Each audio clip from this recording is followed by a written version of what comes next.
Hello and welcome to TTV News broadcasting on TayNinh newspaper and general television with some latest events in TayNinh province and across the country. Ladies and gentlemen, after 3 days of serious, democratic and responsible work, the first Congress of TayNinh Provincial Party Committee 2025-2030 term successfully concluded on the morning of October 10. The closing session was attended by former President Trương Tấn Sang, Politburo member, Secretary of the Party Central Committee, Head of the Central Propaganda and Mass Mobilization Commission Nguyễn Trọng Nghĩa, Politburo member, Standing member of the RAP Subcommittee for the 40 National Party Congress Nguyễn Văn Nền, Secretary of the Party Central Committee, Secretary of Hồ Chí Minh State Party Committee Trần Lưu Quang, Deputy Prime Minister Mai Văn Chính, Deputy Secretary of Hồ Chí Minh State Party Committee, Chairman of Hồ Chí Minh State Peace Committee Nguyễn Văn Được, along with former leaders of the party and state, leaders of central agencies, delegates from other provinces and cities, former provincial leaders from various terms, heroic Vietnamese martyrs, and heroes of the People's Armed Forces. The conference held under the theme Building a Clean, Strong Political System, promoting the heroic traditions, breakthrough socio-economic development, improving the people's lives, ensuring national defense and security, advancing with the country in the era of national resurgence, focused on innovation and strategic interaction for the prosperous TayNinh. We hope TayNinh will maximize its potential and strategic position in the southern key economic region.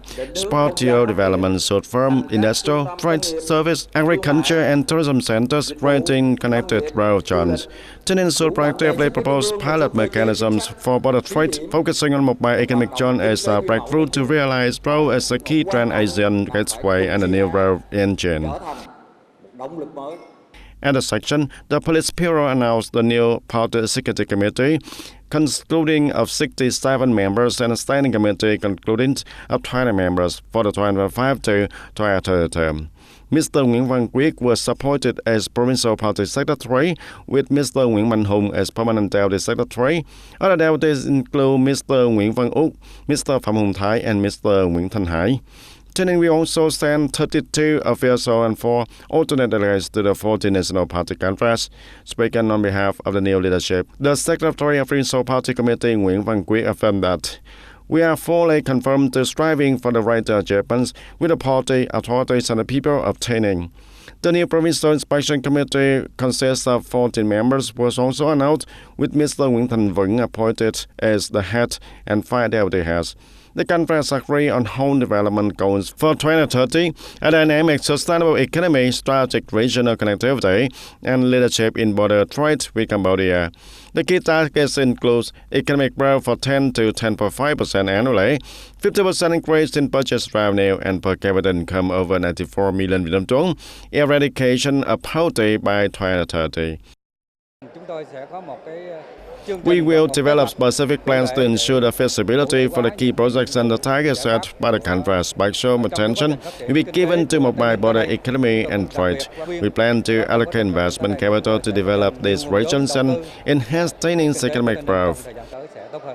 The success of this conference is a crystallization of the wisdom and dedication of the entire party and the people. It marks a strong start for TayNinh's new development phase. The Presidium assigns the Secretariat to finalize and issue the conference documents and directs the new executive committees to soon promulgate an action program to implement the resolution across all party levels and communities. The first TayNinh Party Conference has successfully concluded. The Presidium hereby announced its closure. With the motto Solidarity, Democracy, Discipline, Breakthrough, Development, the conference marks a turning point for TayNinh to unlock internal strength, right innovation, and contribute to the nation's journey toward the new heights in the era of development.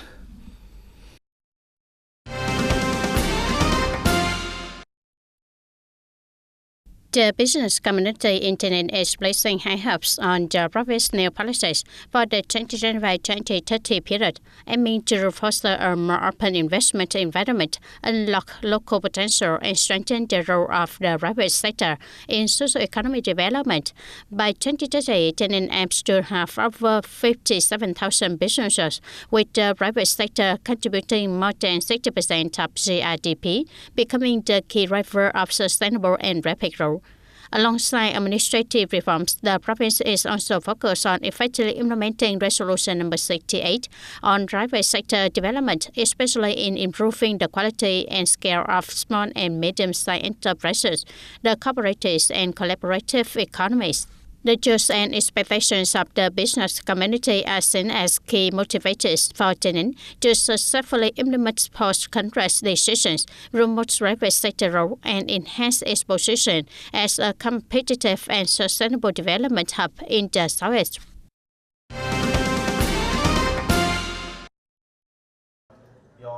And to meet digital transformation demands, TayNin has rolled out comprehensive training programs in digital skills, artificial intelligence AI, and cybersecurity for civil servants and public employees. In 2025, the province plans to hold over 20 training sections for officials and members of community digital technology teams, alongside specialized AI courses for the leaders and digital skill workshops, both in person and online training programs will be offered, with digital and STEM education also being strengthened in school. Currently, 100% of provincial officials have received basic digital skill training, and about 80% are proficient in digital tools in some units. However, only 44 out of 96 communes have dedicated IT personnel. In the fourth quarter of 2025, TayNin will expand its training programs and support policies for equipment and funding, aiming to build a high-quality digital workforce for future development in science and technology and digital transformation.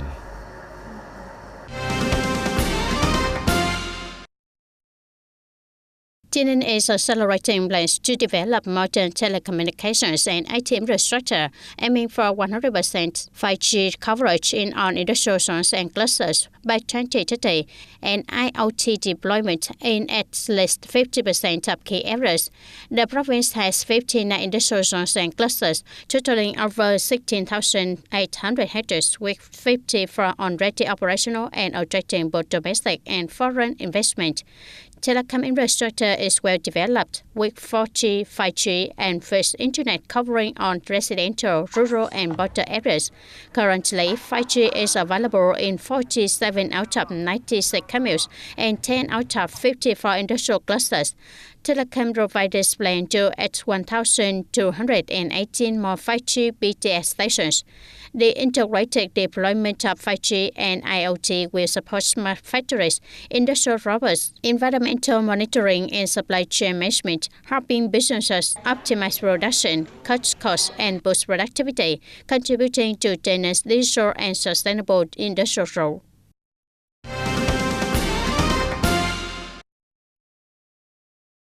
TayNin is accelerating the development of modern telecommunications and IT infrastructure, targeting 100% of 5G coverage in all industrial parks and clusters by 2030, along with the IoT platform development in at least 50% of key zones. The province has 59 industrial parks and clusters covering over 16,800 hectares, with 32 parks and 22 clusters already operational, attracting both domestic and also foreign investment.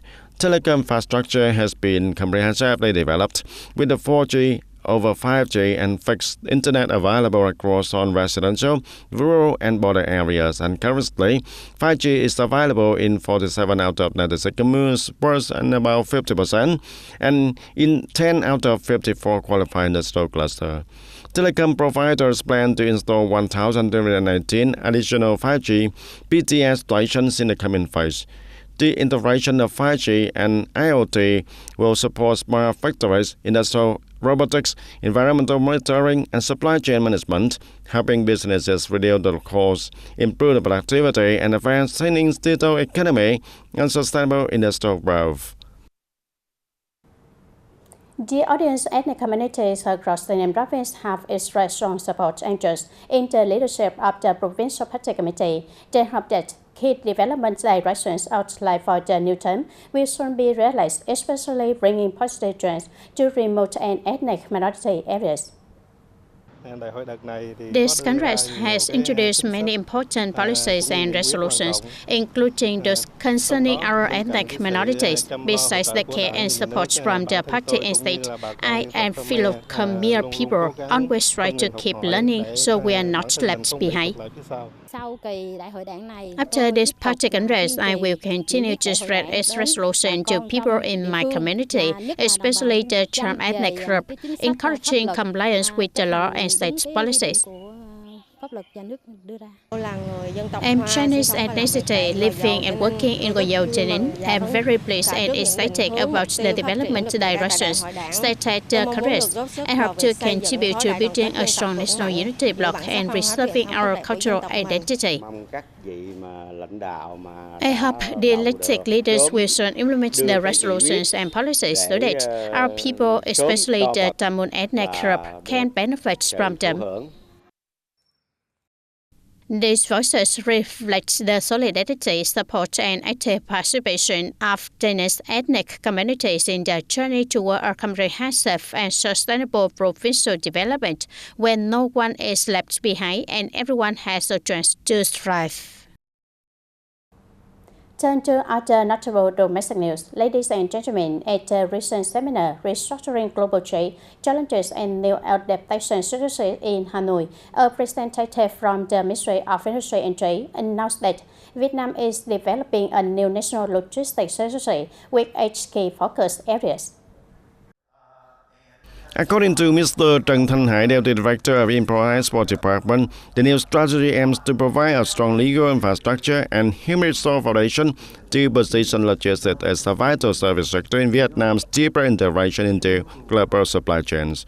The priority is being given to improving the legal framework to create a transparent and supportive environment for logistics businesses and to address current regulatory shortcomings.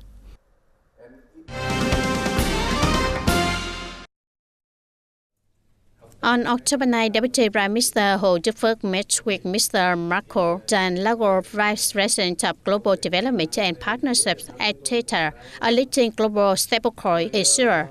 At the meeting, the Deputy Prime Minister emphasized that crypto asset trading is a new and high-risk area. Vietnam hopes to learn from other countries' experiences to develop a secure and professional crypto market, aiming to attract investment and provide a formal platform for both investor and the public. TETA's representative affirmed that Vietnam is a promising and important market, and the company is willing to cooperate and share expertise in building a clear and transparent legal framework to support Vietnam's economic growth.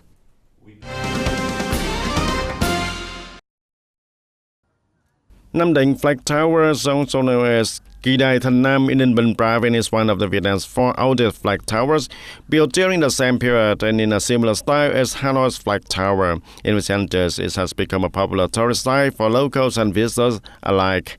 Located on Tô Hill Street in Nam Định West, the tower has constructed between 1812 to 1843. It is a unique historical and cultural structure symbolizing patriotism, national pride, and the enduring spirit to defend Vietnam's sovereignty. In 1997, it was officially recognized as a national historical and cultural relic by the Ministry of Culture, Sports and Tourism.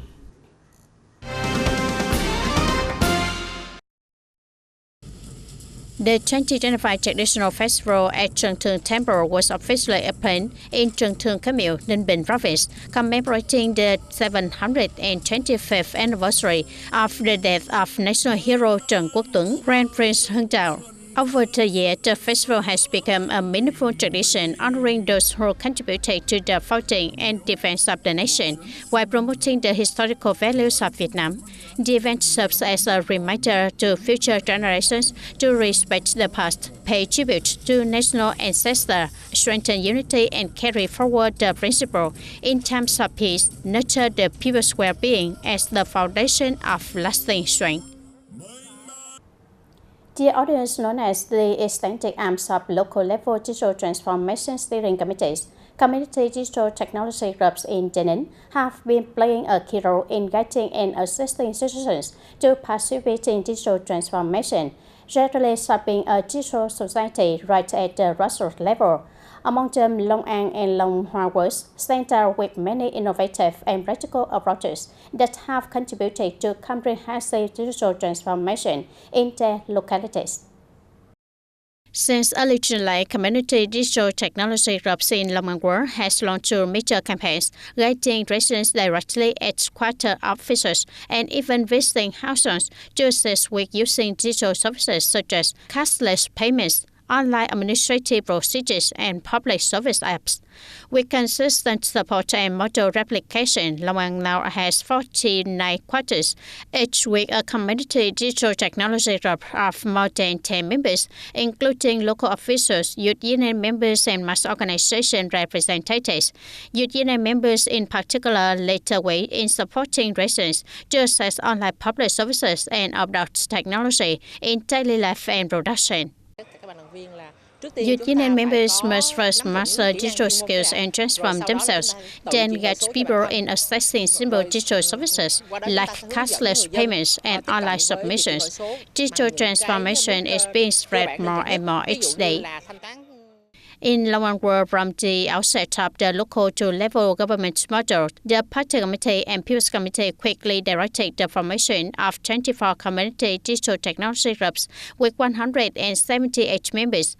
To date, over 8,000 residents, 7.6% of the world's population, have joined these groups, showing the effectiveness and influence of the initiative. Lomangwar sees the development of community digital technology groups as a task in digital transformation.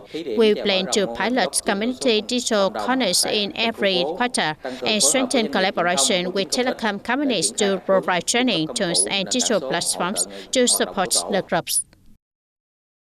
With these positive results, the community digital technology groups are not just tools for policy implementation, but are becoming key drivers of digital knowledge and culture, contributing to the grassroots level realization of Resolution 57 on science, technology, innovation, and national digital transformation.